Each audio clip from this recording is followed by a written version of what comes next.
Hello，前几天点了一个外卖，是锅巴饭，我不知道你们有没有吃过，就是锅巴底下特别脆的那种，然后吃的人都脑壳疼，但是特别好吃。然后我今天要打算在家里给你们分享一下它的做法。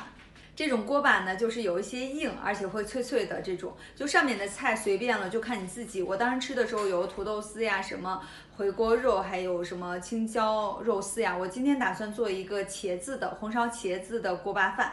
做好的这一碗锅巴茄子饭。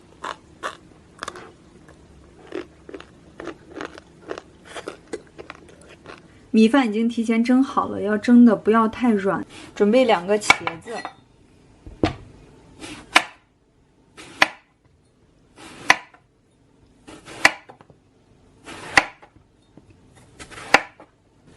切成长条状。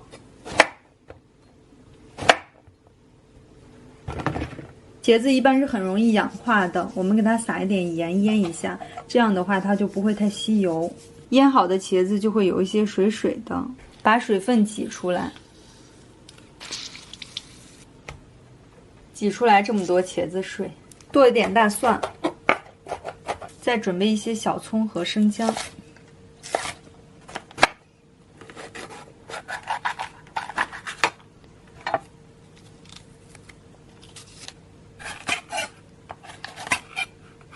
加入一些油，锅里加入生姜片，倒入茄子，开成中火，就这样慢慢煎。炒到茄子已经变软，出来很多汁水了。茄子差不多已经炒软了，倒入大蒜，加入青椒，加入一些红油豆瓣酱，生抽来一点，老抽也得要一点。好了。差不多熟了，放入葱段，可以加一点糖提鲜。铁锅预热，倒一点油，放入米饭，勺子可以蘸一点水，把它就这样压平。锅巴的时候不要着急，开成中小火，可以淋一圈油。做好的锅巴有没有感觉很脆？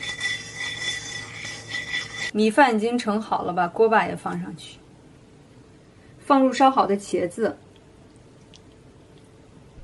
做好的锅巴茄子饭有没有看起来超有食欲？哇塞，好硬！让我把它拆开。